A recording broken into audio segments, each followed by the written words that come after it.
जय मसीह की। क्रिश्चियंस के बारे में जानने से पहले हम प्रार्थना में चलेंगे। हम चाहते हैं कि परमेश्वर हमारी अगुवाई करे ताकि हम इस मिनिस्ट्री के बारे में बता सकें और किस तरीके से मिनिस्ट्री कार्य करती है, किस तरीके से प्रभु अगुवाई करता है मिनिस्ट्री में आगे काम करने के लिए। तो पहले हम चाहते हैं कि परमेश्वर के समक्ष हम अपनी प्रार्थनाओं को रखेंगे और उसके बाद फिर हम मिनिस्ट्री के बारे में आगे प्रार्थना करें। धन्यवाद धन्यवाद धन्यवाद देते हैं पिता परमेश्वर, आपके चरणों में उसमें खाली नापाक दिलों को चाहते हैं पिता परमेश्वर। प्रभु परमेश्वर शुद्ध करें, अपनी अगुवाई में आगे बढ़ाएं पिता परमेश्वर। धन्यवाद देना चाहते हैं आज के दिन की सलामती के लिए, आज के जीवन के लिए, आज की सांसों के लिए पिता परमेश्वर कि आपने ये दिन दिखाया पिता परमेश्वर, जो आज हम आपके इस भवन में पिता परमेश्वर, इस पवित्र स्थान में पिता परमेश्वर आने वाले हो सके पिता परमेश्वर। आपने ये मौका दिया कि हम आज के दिन को क्रिश्चियन संडे के रूप में मनाने पाए पिता परमेश्वर।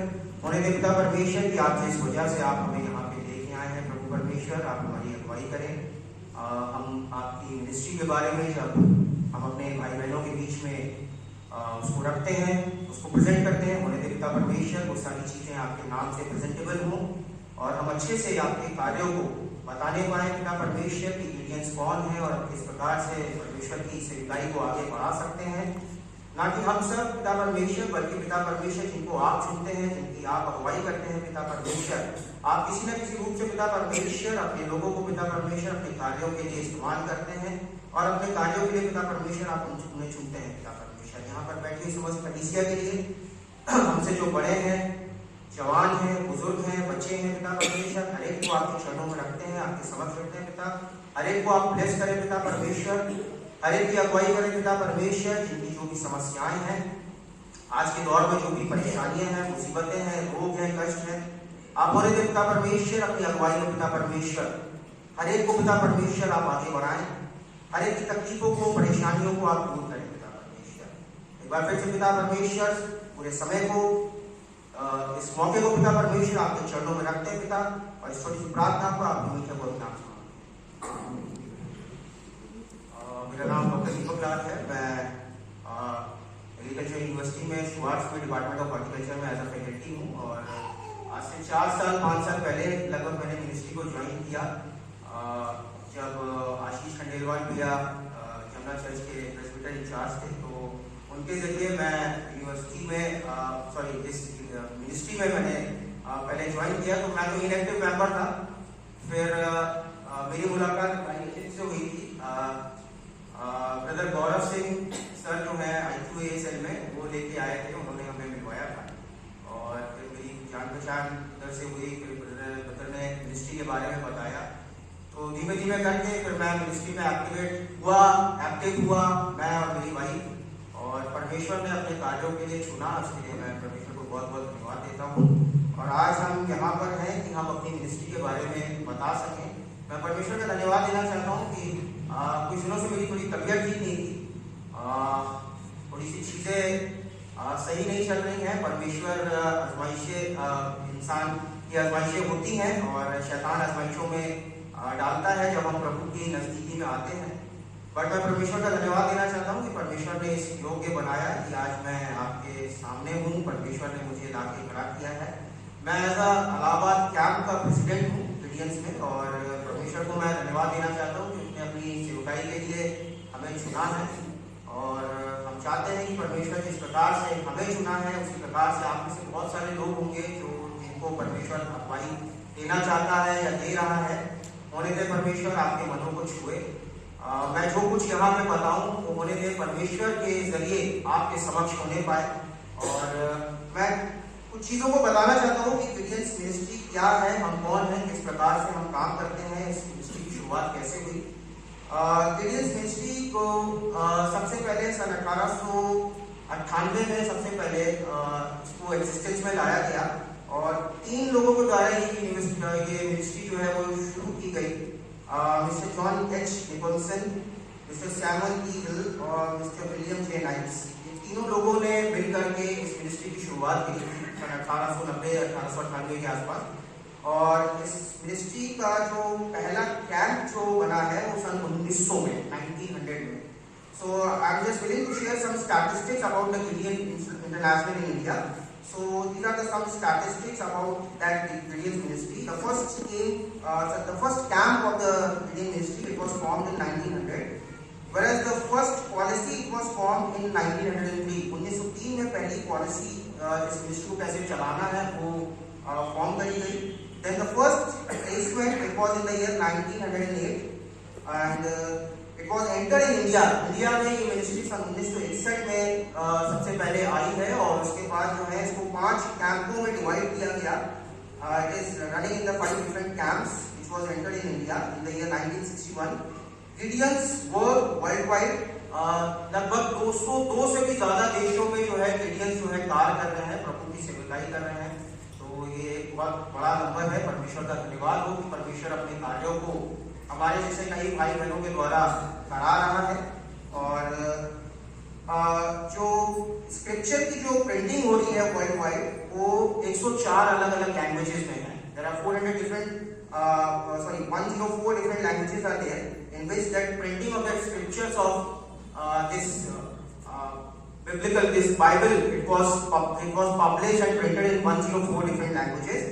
And the printing scriptures in India it was in 24 languages. Bharat में जो है वो लगभग 24 different languages में इसको प्रिंट किया जा रहा है.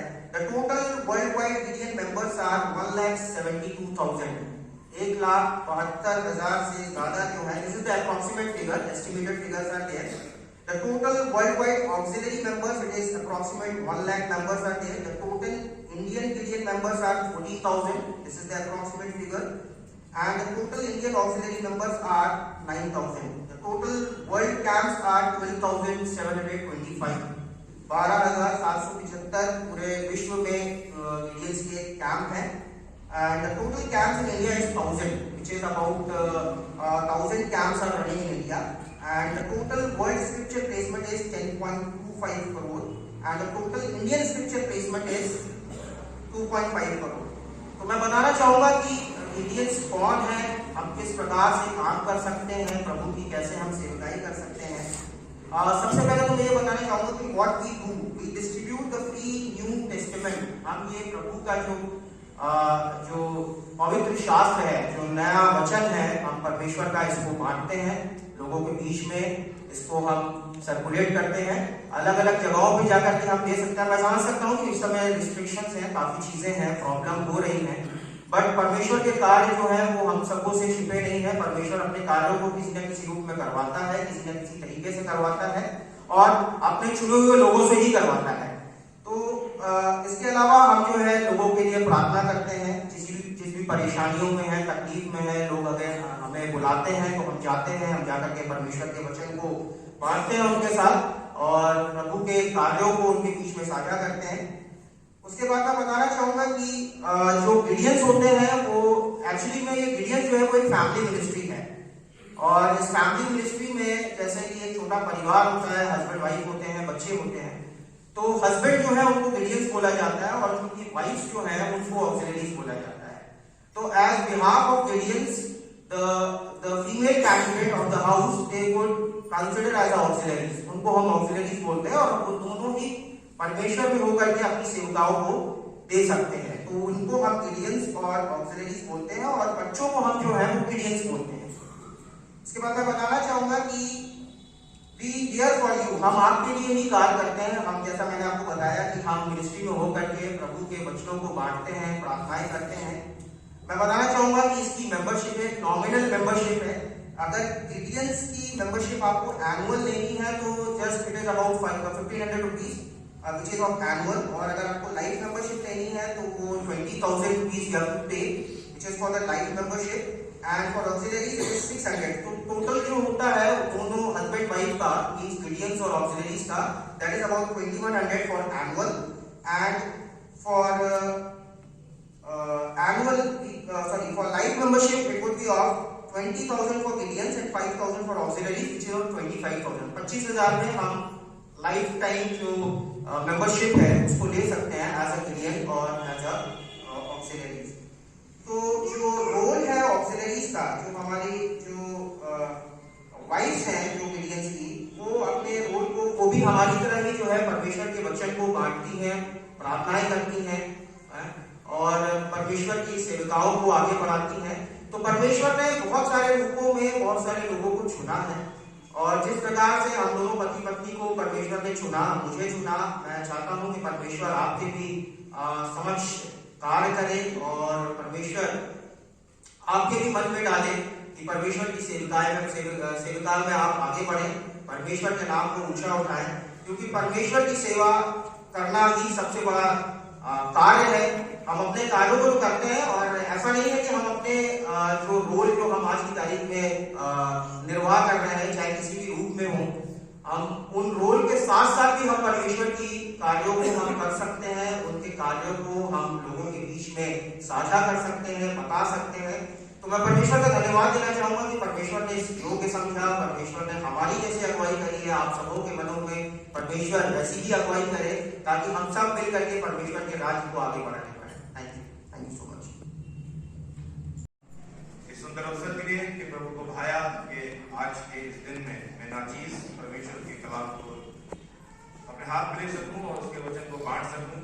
साथ ही साथ धन्यवाद देना चाहता हूं अपने पासवान का, उन्होंने अवसर दिया मीडिया मिनिस्ट्री के थ्रू कि आज हम परमेश्वर के इस कलाम को समझ सकते हैं, सुन सकते हैं। और साथ ही साथ धन्यवाद देता हूँ पूरी पास्टर कमेटी का कि जिन्होंने ये अवसर दिया और सब एग्री हुए कि आज के दिन मुकर्रर किया जाए कि आज मीडिया संडे के रूप में हम इन चीजों को बनाएं। और पूरी कलीसिया का धन्यवाद देना चाहता हूँ कि बहुत ही बड़ी संख्या में मैं देख रहा हूँ कि चर्च पूरा भरा हुआ है, और हम कई जगह जाते हैं और आज के सिनेरियो को देखते हुए हमें कई जगह चर्च है वो खाली दिखाई पड़ती है। लेकिन आज ये बड़ी अच्छी बात है और बड़ी सुंदर बात है कि आज ये चर्च भरा हुआ है, आज दिखाई दे रहा है। प्रभु को धन्यवाद करता हूँ हर एक बात के लिए कि प्रभु ने एक बार फिर से अवसर दिया है कि हम एक साथ बैठ के प्रभु की महिमा कर सके, उसके कलाम से थोड़ी देर के लिए मनन कर सके। आइए थोड़ी देर एकदम सर्व जो है आंखों को बंद करके प्रार्थना करें। हमारे जीते जाने पिता परमेश्वर, हम धन्यवाद करके प्रभु सारी आशीष को करते चलिए प्रभु, प्रार्थना करते खुदावन पवित्र आत्मा तो आज हमें वचन की गहराई में ले चल, हमसे बोल, हमसे बातचीत कर खुदावन, हर एक वो बात खुदावन जो हमें तेरे नजदीकी में आने से रोकती है, यीशु मसीह हम तेरे नाम से मांगते हैं। आदर महिमा तुझे देते हुए प्रार्थना को प्रभु यीशु के नाम से मांगते हैं, उसको ग्रहण कर आमीन।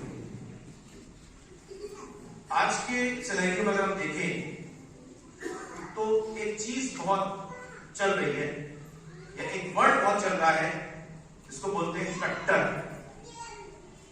कट्टरता का जो समय है, हर व्यक्ति अपने बात में कट्टर है, दृढ़ है, मजबूत है हर चीज में। इस शब्द को अगर हम देखें, कट्टरता का जो शब्द है, और इसको हम अगर वचन से भी देखेंगे कि कैसे हमें प्रभु सिखाता और बताता है। हमारे बहुत सारे भाई और बहन हैं, या बहुत से ऐसे भाई जो अदर फेथ के हैं, वो अपने जीवन में अपनी बातों को लेके, स्पेशली अपने रिलीजन को लेके कट्टर है। हम भी कट्टर हैं, हमारे भाई लोग भी कट्टर हैं, सब बहुत ज्यादा दृढ़ अपने मजबूत है अपनी चीजों को लेके। लेकिन बहुत बड़ा डिफरेंस है हम मसीह लोगों में और हमारे अदर फेथ के भाइयों में, बहुत बड़ा डिफरेंस है। तो ये डिफरेंस मैं आपको आज बताना चाहता हूं, अगर मैं गलत नहीं होता हूं तो मैं बताना चाहता हूं कि वो डिफरेंस इतना बड़ा है कि जब कोई अपने लिए या अपने स्वार्थ के लिए या अपने विषय के लिए या अपने रिलीजन के लिए या अपनी किसी भी बात के लिए कट्टर होता है, तो हमारे दूसरे भाई बहन क्या करते हैं, वो हथियार उठा लेते हैं, हथियार उठा लेते हैं और अपने रिलीजन की, अपने ईश्वर की या अपने इष्ट की या अपने जिसको भी वो इसकी वर्शिप करते हैं उसको बचाने के लिए ऐसा कहते हैं। कि किसी वक्ता की कई बातों को मैं यहां दोहरा रहा हूं। हम आजकल बहुत यूट्यूब और बहुत कुछ फेसबुक पे मसीह चीजों को देखते और सीखते भी हैं। कहा जाता है कि सोशल मीडिया ने बर्बाद कर दिया है, लेकिन ये हम पे डिपेंड करता है कि हम क्या देखते हैं। सोशल मीडिया ने हमें आबाद भी बहुत किया है, जितना प्रचार सोशल मीडिया के थ्रू हो रहा है आज तक कभी पूरी दुनिया में नहीं हुआ जो आज के समय में। ये हम पे डिपेंड करता है कि हम सोशल मीडिया को कैसे यूज करते हैं, उस पर हम क्या करते हैं। जरूरी है कि हम अपने बच्चों को संभालें और अपने बच्चों को देखें कि वो किस राह पे जा रहे हैं, क्योंकि वही हमारा मुस्तकबिल है, वही हमारे इस कलीसियाओं को आगे ले जाने वाले, हमारे भविष्य निर्धारित करने वाले हमारे बच्चे।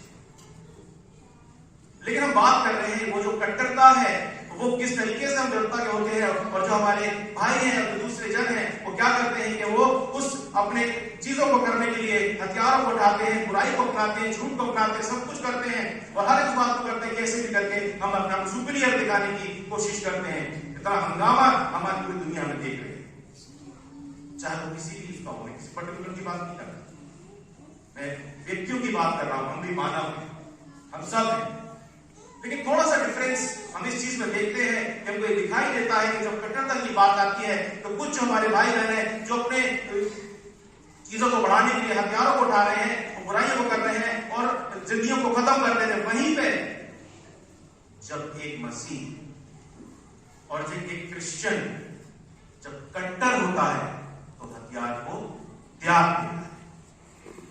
जब एक मसीह कट्टर होता है तो हथियार को त्याग देता है, बुराई को त्याग देता है, गलत बातों को त्याग देता। अगर वो कट्टर है तो हम कट्टरता किसको कहते हैं?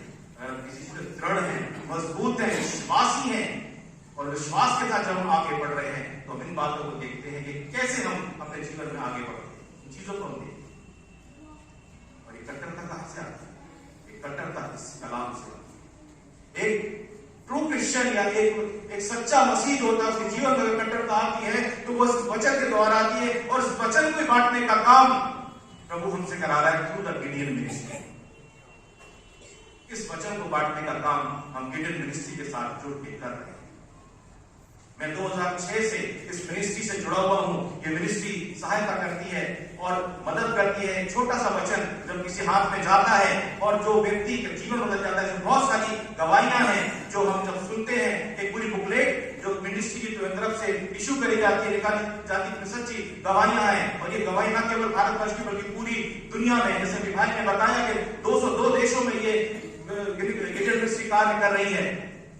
एक जगह मैं पढ़ रहा था, एक जगह मैं देख रहा था, सर्च कर रहा था कि जो गूगल है, गूगल इंजन जिसको हम बोलते हैं, गूगल सर्च इंजन जो है वो 85 कुछ प्लस देशों में यूज किया जाता है। लेकिन मिनिस्ट्री यानी कि 202 देशों में जो लोग हैं वो प्रभु यीशु मसीह को जानते हैं। Hallelujah, hallelujah. ये एक बड़ी बात है। जिन देशों में अभी गूगल नहीं पहुंचा है वहां प्रभु का वचन पहुंच चुका है और लोग मसीह को जानते हैं। ऐसी कट्टरता की आवश्यकता आज के समय में इस संसार को, इस देश को और हमारे इस शहर को। ऐसी कट्टरता की जब हम मजबूती के साथ प्रभु के साथ चलते हैं। आइए मेरे साथ निकाल लीजिए धर्मशास्त्र से इफिसियों की पत्री, इफिसियों और उसका अंतिम अध्याय, जहां छठा पद हमें, छठा अध्याय इफिसियों और उसका छठा अध्याय, इसके अंतिम कुछ पदों पे हम आज थोड़ी देर के लिए मनन करेंगे और देखेंगे कि प्रभु का वचन आज हमसे क्या बातचीत करता है। या 10वें पद से लेके और हम इसके कुछ अंतिम पदों तक पढ़ेंगे, 18वें पद तक पढ़ेंगे। अगर किसी को मिलता है तो पढ़ने में कृपया अगुवाई कर सकते हैं। इफिसियों 6 और 10 से 18।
धन्यवाद आपका, सुंदर प्रार्थना, सुंदर वचन पढ़ने की अगुवाई करने के। परमेश्वर आपको बहुत आशीष दे।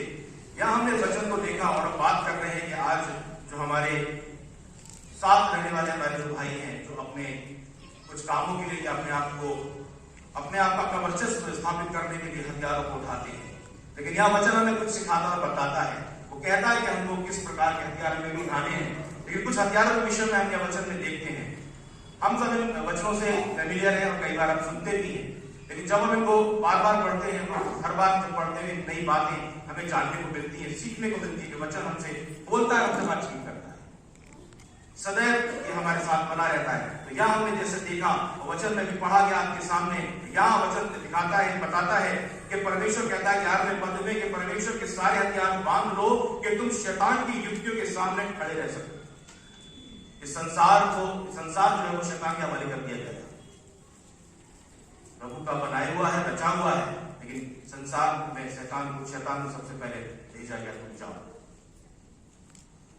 चारों तरफ हम देखते हैं कि जो हथियार चल रहे हैं या जो बातें चल रही हैं वो शैतानी बातें हैं, लेकिन प्रभु का वचन सिखाता और बताता है कि परमेश्वर के सारे हथियार बांध लो कि तुम शैतान की युक्तियों के सामने खड़े रह सको, क्योंकि हमारा यह मन युद्ध लहू और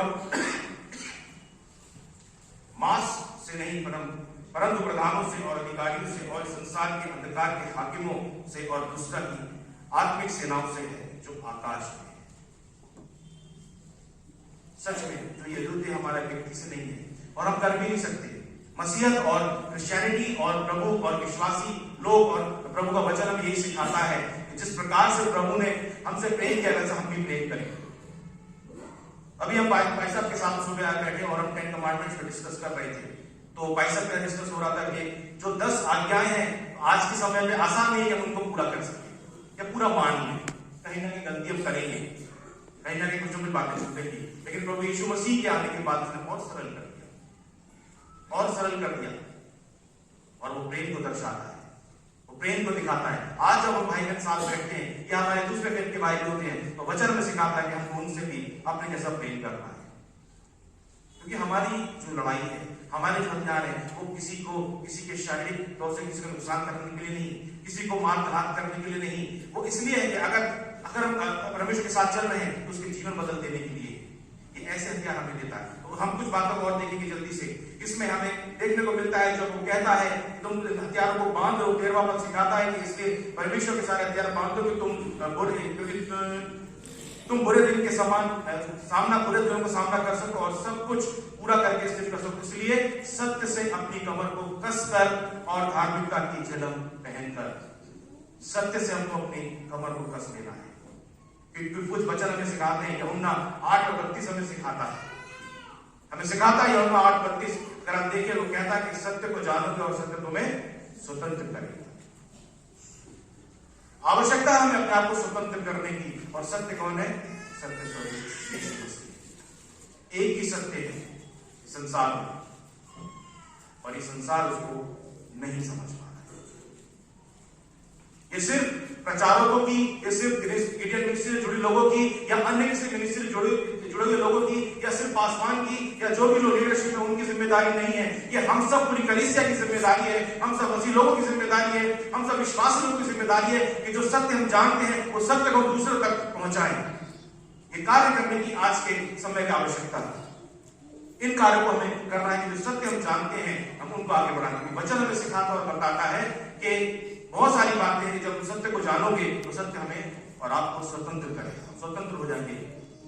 जब हम स्वतंत्र हो जाते हैं किसी बात में, विश्वास बढ़ जाता है तो हमारे अंदर से भय, जो डर है वो निकल जाता है। जो आज का सिनेरियो है और क्रिएट भी करा जा रहा है इस चीज को कि भय को स्थापित किया जाए जिससे कि ये बातें होने लगे।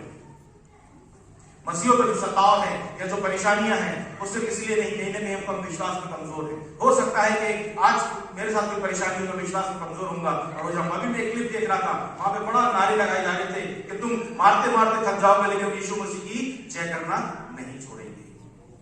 बहुत सारी क्लिप आती है, बताया जैसे मीडिया जो है बहुत हेल्प कर रही है और बड़ी सामर्थ्य दे रही है। ऐसी जगह पे एक अकेला व्यक्ति साउथ का था, उसे पुलिस अरेस्ट करके ले जा रही है और वो लगातार वचन को अपने मुंह से बोलता चला जा रहा है। बहुत हेल्प कर रही है, बड़ी सामर्थ्य।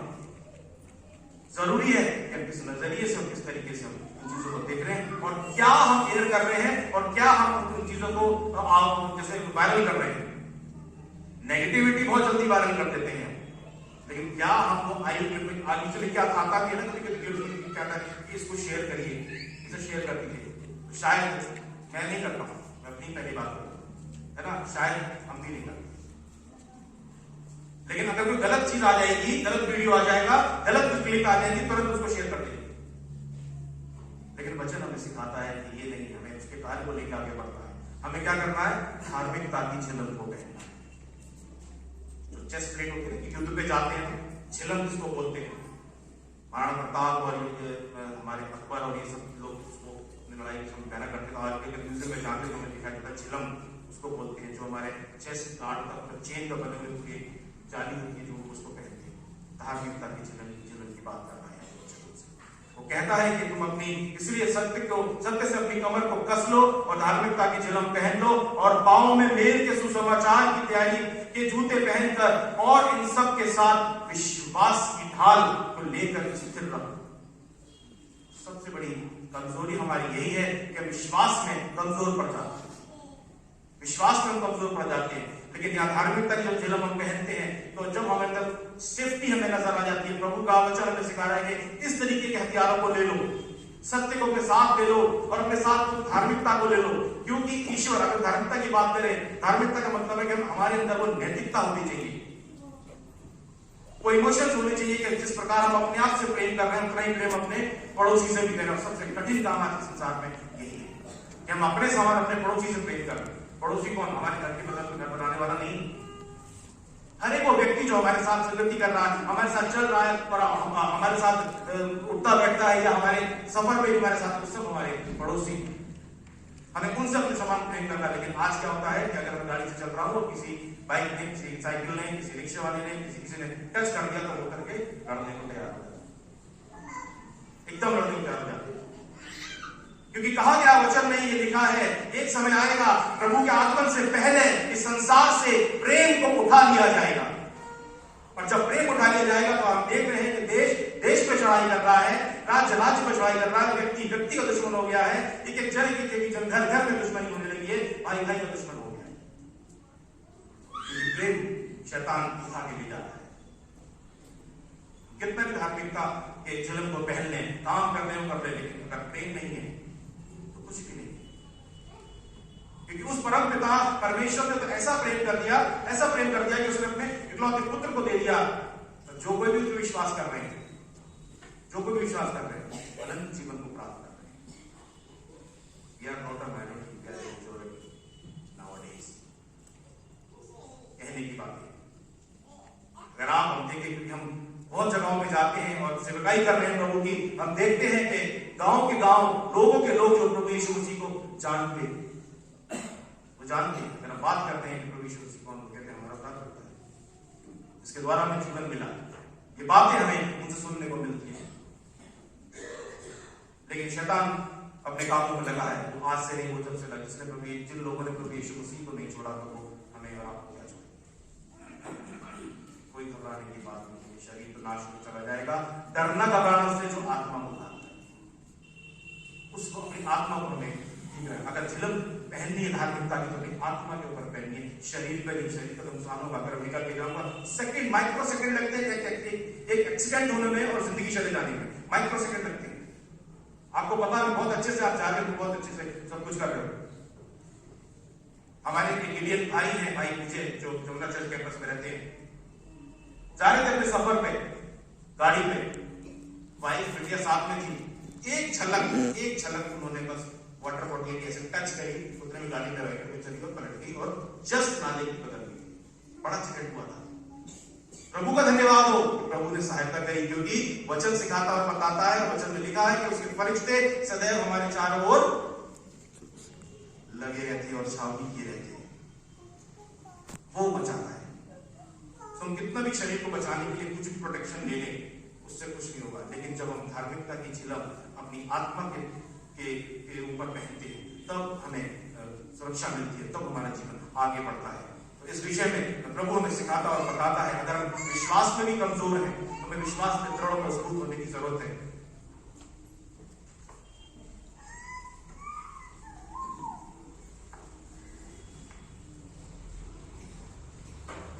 वर्सेस हैं मैं आपके सामने पढ़ना चाहूंगा जो हमें विश्वास के लिए मजबूत करती हैं। अगर हम देखें रोमियो 10 और उसका 17 पद हमें सिखाता है कि सो विश्वास सुनने से और सुनना मसीह के वचन से होता है। तो हम सुनते हैं और विश्वास करते हैं, और इसलिए अगर हम विश्वासी होना चाहते हैं तो हम वचन को पढ़ेंगे और इसी वचन को देने का काम ईडन मिनिस्ट्री पिछले 100 साल से ऊपर से भी समय से कर रही है, बढ़ती जा रही है। प्रभु का धन्यवाद देते हैं कि प्रभु इस्तेमाल करता है अपनी योजनाओं के तहत, और हम विश्वासी होते जाते हैं, दृढ़ होते जाते हैं, मजबूत होते जाते हैं। और आगे हमें इसी विषय में अगर हम देखें तो नीति वचन हमें 3 और उसका 5 और 6 भी हमें सिखाता और बताता है। वो कहता है कि तू अपनी समझ का सहारा न लेना, वरन संपूर्ण मन से यहोवा पर भरोसा रखना और उसी को स्मरण करके सब काम करना, तब वो तेरे लिए सीधा मार्ग निकालेगा। हम सारी चीजों को प्रभु के साथ लेके चले और सब चीजों पर प्रभु को ही पीछे कर दे और अपना दिमाग लगाने लगे, तो ये चीजें हमको बहुत ज्यादा फायदा नहीं पहुंचाने वाली। ये वचन हमें सिखाता है, हमें बताता है कि कैसे हमको अपने जीवन में आगे लेके बढ़ना है। और जब हम देखते हैं कि अपने पाँव में, और 15वां पद बताता है विषयों का जो चक्रा प्रश्न पढ़ा गया, वो बताता है कि और पाँव में मेल के सुसमाचार की तैयारी के जूते पहनकर और उन सब के साथ विश्वास की ढाल लेकर स्थिर रहो। सुसमाचार ले लिया, हाथ में लिया, फिर प्रभु यीशु मसीह ने सुसमाचार की कई प्रचार किया, उसने बताया कि मन फिराओ, समय निकट। और अभी वही चीजें हैं। अभी हम देखते हैं कि संसार में वो सारे साइंस एंड सिंबल्स दिखाई दे रहे हैं हमको कि प्रभु का आगमन बहुत जल्दी होने वाला है। हम कहने लगते हैं और हम सुनते भी हैं अपने एल्डर से, वो बताते हैं कि नहीं अब ये साइन है प्रभु आने वाला, अब ये सिंबल हो गया, अब ये आने वाला है। इन लड़ाइयों से प्रभु नहीं आएगा। प्रभु कब आएगा? जब ये सुसमाचार, राज्य का ये वचन जब पूरे संसार में प्रचार किया जाएगा और एक एक घुटना इसके सामने झुकेगा और अंगीकार करेगा कि प्रभु यीशु ही प्रभु मसीह है, तब प्रभु का आगमन होगा। इन लड़ाइयों से प्रभु का आगमन होगा। ये बातें भी वचन भी लिखी है, हम सुनते हैं, लेकिन हमारे कुछ एल्डर्स हैं कुछ बातों को कहते हैं कि नहीं आगे चांद का कलर ऐसा हो गया, सूर्य से कलर ऐसा हो गया। बहुत सारे क्लिप आप लोग देख रहे होंगे, फरिश्ते उठते दिख रहे, हो सकता है बहुत से लोग विश्वास करते हो सब एडिट। तो कोई जानता ही नहीं है कब आएगा, केवल पिता, इसके अलावा कौन जानता। तो यह वचन हमें सिखा रहा है और बता रहा है कि विश्वास की जो ढाल है उसे लेकर स्थिर रहो, जिससे तुम उस दुष्ट के सब जलते हुए तीरों को बुझा सको।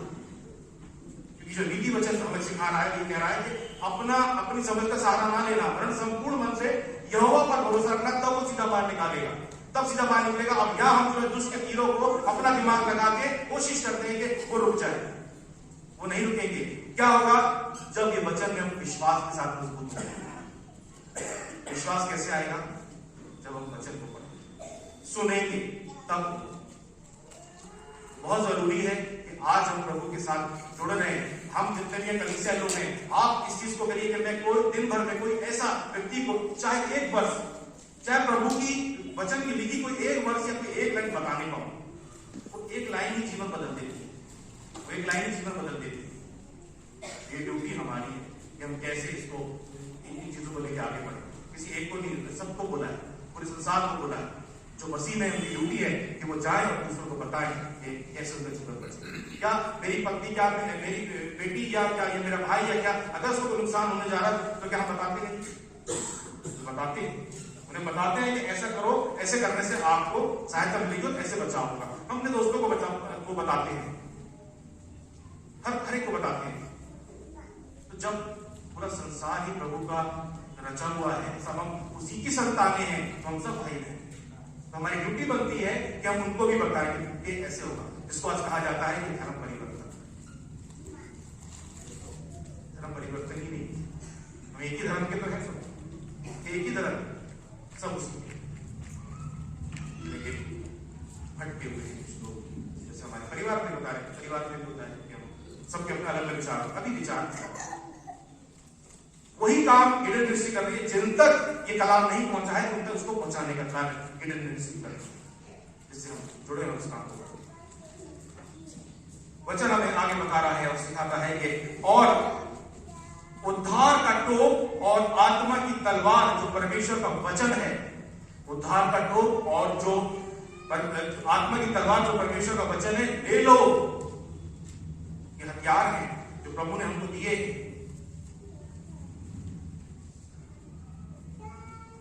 सत्य, धार्मिकता, सुसमाचार, विश्वास, उद्धार की बात हम कर रहे हैं और उसके साथ हम परमेश्वर वचन की बात कर रहे हैं जो सुसमाचार वर्ड ऑफ गॉड। यही गुड न्यूज है, सुसमाचार ही है, तो गुड न्यूज है हमारे लिए कि हम इसको कैसे अपने जीवन में और अपने जीवन से आगे के लोगों तक कैसे पहुंचाएं। इस अच्छी खबर को सब जगह पहुंचाना है। कोई भी पेशेंट होता है, कोई भी बात होती है, अपने घरों में होते हैं, हम उस खुशखबरी को सब जगह देते हैं। सबसे बड़ी खुशखबरी आज हमारे अगर हम परिवार के तौर पर रहते हैं, सबसे बड़ी खुशखबरी होती है कि हमारे किसी नए व्यक्ति का बच्चे का जन्म हुआ।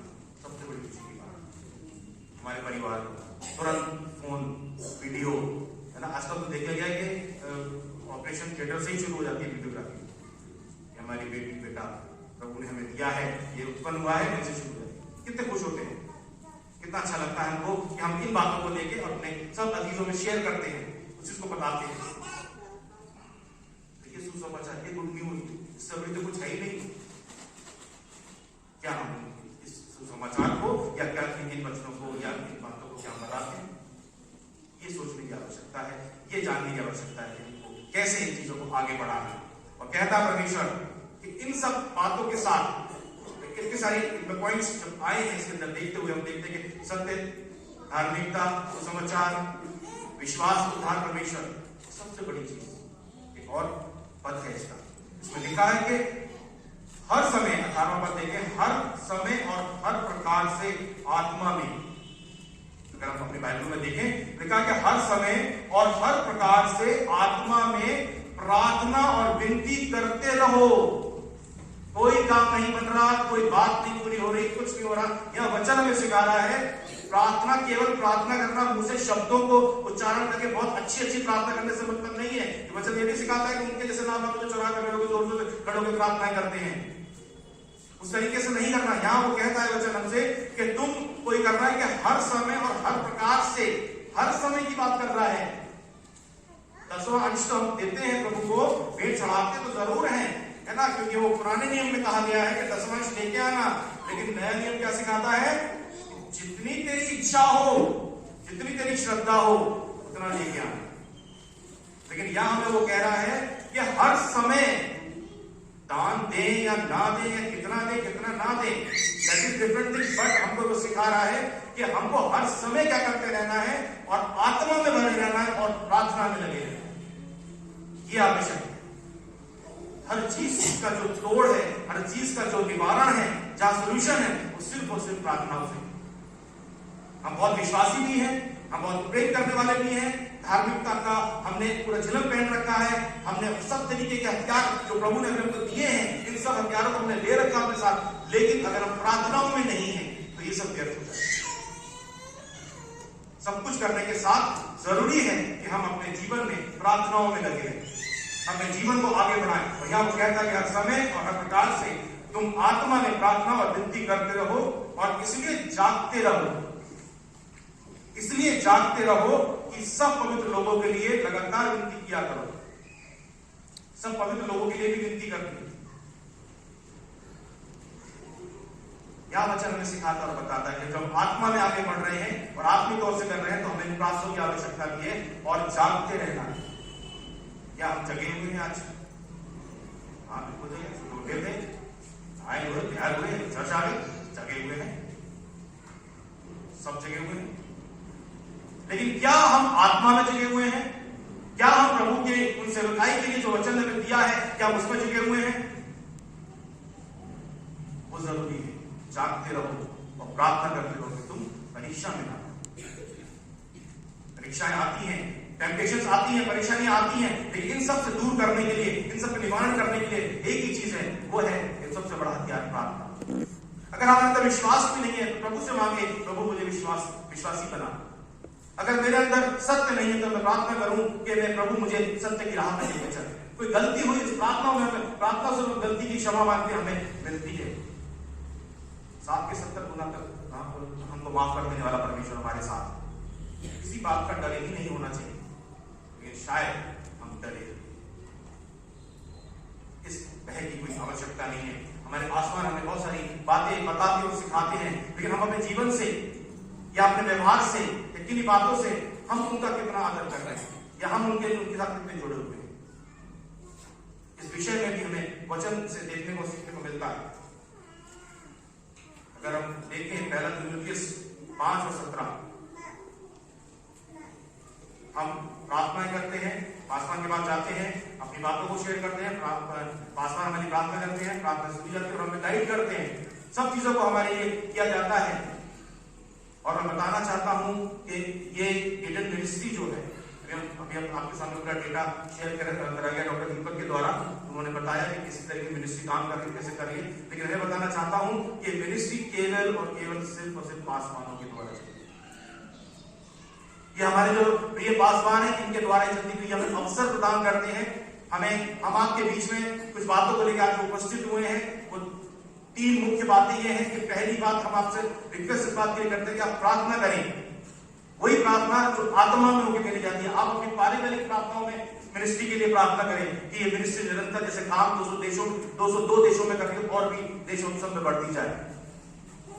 दूसरी चीज आपके सामने जो अपील है वो मेंबरशिप को लेकर है कि कैसे हम इसकी मेंबरशिप लें। व्यक्ति घबरा जाता है कि मेंबरशिप लेके, अरे मुझे कहां फंसा रहे हो भैया, ऐसे बोलते भैया अगर इसमें फंस गए तो जीवन सफल हो जाएगा।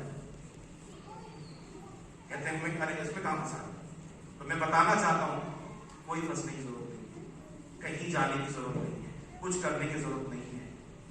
आपके द्वारा 2 तरीके से जो दान आप इस मिनिस्ट्री को देते हैं, पहला आप जो आज दान पात्र में जो डालेंगे, जो पासवान उसको मिनिस्ट्री के लिए देंगे, उससे वचन की छपाई 40 रुपए का एक कलाम छपने में कॉस्ट आती है, उसको छापा जाता है।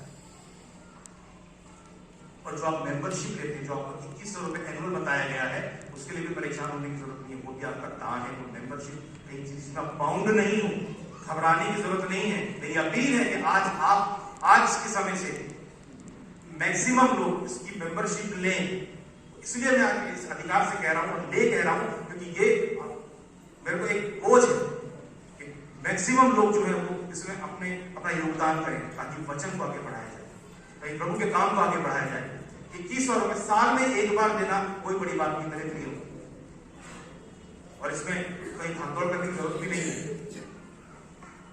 आपकी मेंबरशिप ये प्रूव करती है कि आपका नाम, आपका पता उसके अंदर आ गया कि आप उसके पार्ट हो। प्रभु के लिए सेवकाई में आपने जो भी दान दिया है उसके लिए 2 तरीके से ये खर्च किया जाता है। जो दान पात्र में जो आप दान देंगे, इसका सिर्फ और सिर्फ वचन छापने के लिए इस्तेमाल किया जाता है। और जो दान मेंबरशिप के द्वारा आता है, इस वचन को एक जगह दूसरी जगह पहुंचाने के लिए ट्रांसपोर्टेशन और जो स्टाफ उसमें लगता है उसके लिए यूज किया जाता है। 100% सब चीज ओपन है, सब चीज ऑनलाइन है, डायरेक्ट हेडक्वार्टर डायरेक्ट आप भेज सकते हैं, किसी जरिए की जरूरत नहीं है। आपको रसीद आएगी, आपका नाम आएगा, सब कुछ बात इसमें आई। इसलिए बताना चाहता हूँ कि हमारे पासवानों के द्वारा ही ये मिनिस्ट्री का सपोर्ट है जो चल रही है। और सबसे बड़ी बात, हमें पासवान ही मेंबर्स देते हैं, लीडर्स के अलग से नहीं होते हैं। लीडर्स सब मेंबर हैं, चर्च के मेंबर हैं। मैं सेंट्रल मेथोडिस्ट चर्च आगरा से बिलोंग करता हूँ। 2008 में 9 में हम लोग यहाँ पर आए। सेंट्रल मेथोडिस्ट चर्च लालगंज से मैं बिलोंग करता हूँ। 15-16 साल हमको यहाँ पे हो रहे हैं और प्रभु की सेवकाई में हम 2006 से अलीगढ़ से जुड़े हुए। तो कोई ऐसी चीजें नहीं है, लेकिन इसमें सारी जो हेल्प करने वाले हमारे पासवान करते। लेकिन हमने आपके वचन बुलवाया था कि पहला तिमुथियुस उसका 5 और 17 यहाँ पे कुछ बातें लिखी है। अगर किसी को मिलता है तो कोई पढ़े।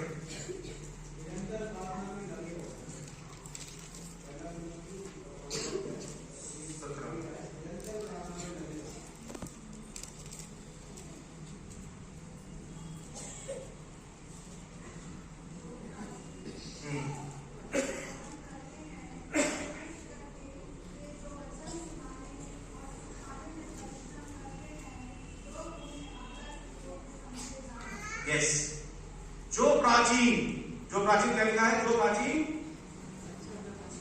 जो अच्छा प्रबंध करते हैं, जो प्राचीन अच्छा प्रबंध करते हैं, प्राचीन का क्या मतलब है, जो हमारे चर्च के एल्डर्स हैं, जो बड़े लोग हैं, जो आदर के लोग हैं, और जो सुसमाचार सुनाने का जो कार्य करते हैं, वो हमारे पासवान हैं, वो क्या है, दुगने आदर के योग्य हैं।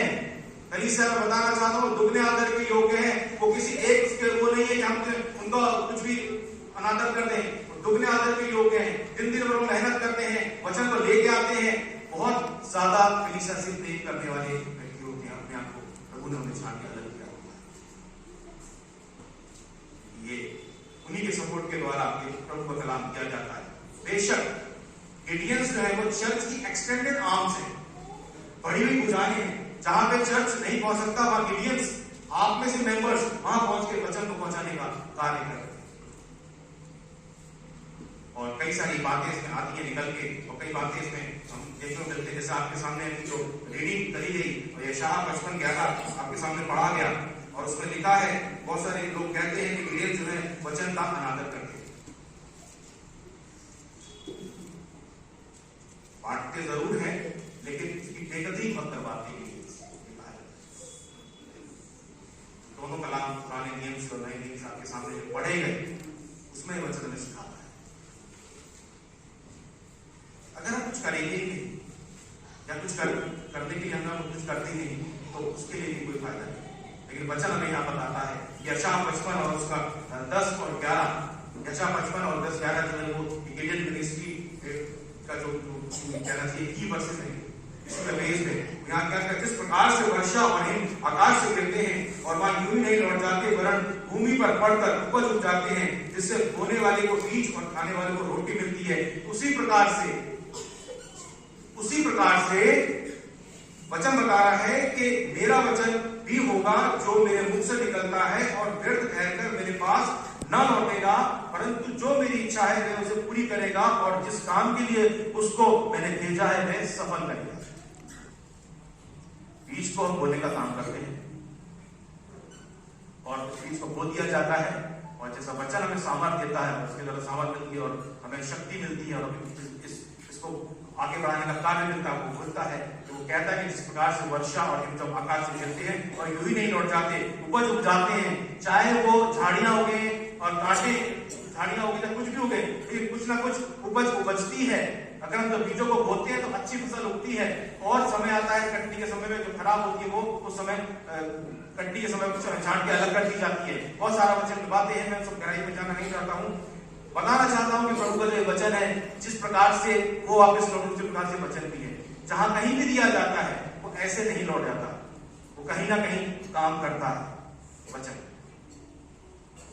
मेजा की एक जिंदा गवाही बताना चाहता हूं कि आज वहां पे एक पादरी राम है, अगर कभी किसी ने सुना हो उनका नाम, वहां पे वो 2 चर्च चला रहे हैं, उनको ऐसे वचन दिया गया था, एक किया था, उस गांव में डिस्ट्रीब्यूशन भी हुआ था, दिया गया, बच्चों को भी दिया गया, बच्चों को भी कहीं गिरा, कहीं कूड़े पे गिरा, कहीं नाली में गिरा। वो व्यक्ति, वो भाई जो राम सिंह है, वो बड़े परेशान थे, कुछ काम नहीं, कुछ वो नहीं, खेती बाड़ी नुकसान, सब चीजों को नुकसान। जा रहे थे, वो वचन पढ़ा हुआ था, उसको उठाया उन्होंने, उस नए नियम को उसको उठा के पढ़ना शुरू किया। बहुत से तरह के लोग मेरे पास में आ रहा हूं, ये कौन है जो बहुत से लोग, कितनी अथॉरिटी कौन है? अच्छा, कौन आए थे? गुंडा पूछा, बात करी, उससे पहले कोई गए होंगे, बात करी, उनकी मेजा की बात करी। धीरे धीरे उन बातों को करने लगे, और हम सब जानते हैं हमारे डॉक्टर अजय मसीह जी जो है, उनके संपर्क में वो आए, उन्होंने वचन के बारे में बताया, इच्छा जाहिर करी।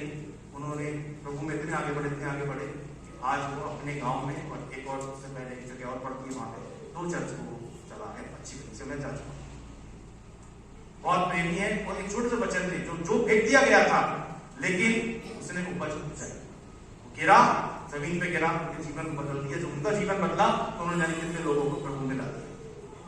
आज बड़ी कलीसिया है, और उससे बड़ा इतना बड़ा पोर्शन आपका, या 50% मान सकते हैं, इतना बड़ा पोर्शन हॉल बनाया उन्होंने, उस हॉल में बैठ के इबादत करते हैं, आराधना करते हैं। हम सब ऑडिशन कर चुके, जा चुके। ये वचन है, ये कहीं भी काम करेगा। जैसे मती में पढ़ा, मती 13 आपके सामने पढ़ा गया, बीज बोने वाले का दृष्टांत हम सब जानते हैं। अच्छी भूमि पे भी गिरेगा, खराब पे भी गिरेगा, दवा भी दिया जाएगा। संसार की सब परेशानी में बहुत ज्यादा डीप में नहीं जाना चाहते, सब चीजें होंगी, लेकिन जो अच्छी भूमि में गिरेगा फलवंत भी होगा, 60 गुना 70 गुना 100 गुना तक फल लेके आएगा, और वो लाता है, वो मिलता है। आज के समय में हमको जरूरत है कि हम किस तरीके से अपने आप को रखें। हमारे अंदर कट्टरता किस बात की होनी चाहिए। ऐसे नहीं कि हम हथियारों को उठा लें जो शरीर को नुकसान कर सकते हैं। हम ऐसे हथियार को उठाएं जो हमारी आत्मा को सेव कर सकते हैं, दूसरे की आत्मा को सेव कर सकते हैं। ऐसे हथियारों के विषय में आज का जो कलाम है, जो वचन है, जो आज की सुबह प्रभु हमें देता है, हम किन बातों को लेकर अपने जीवन में आगे बढ़े, कैसे हम प्रभु के साथ चल सकते हैं, किस प्रकार सत्य को ले सकते हैं, धार्मिकता के जीवन को कैसे पहन सकते हैं, सुसमाचार का प्रचार कर सकते हैं, प्रार्थनाओं में लगे रह सकते हैं। ये सारे हथियार को हमें बांध लेना है, टाइट हो जाना है। प्रभु आज हम तेरे साथ हैं, ये हमारे अंदर ये वाली कट्टरता हमें दिखाई देनी चाहिए। स्टॉन्चनेस ये वाली होनी चाहिए, कट्टरता, दृढ़ता, विश्वास, मजबूती इस बात की होनी चाहिए, इस बात की कि तुम इसको मानो, नहीं तो सर कलम कर दिया जाएगा। कर दो, है ना। हमें डरने की आवश्यकता उनसे है जो हमारी आत्मा को घात कर सकते हैं, शरीर को घात करने वाले से डरने की आवश्यकता नहीं है। और इन्हीं वचनों के साथ परमेश्वर हम सबको आशीष दे। और मैं फिर से धन्यवाद देना चाहता हूँ आप सब कलीसियाओं का कि आपने बड़े धैर्य के साथ प्रभु के कलाम को सुना। अपने पासवान को धन्यवाद देना चाहता हूँ, उन्होंने अवसर दिया कि आज का हम ये संडे एज अ गिलियन संडे के रूप में मना रहे हैं। और प्रभु आप सबको बड़ी आशीष दे, अपनी सेवकाई अपने कार्य में आपको इस्तेमाल करें। Thank you so much.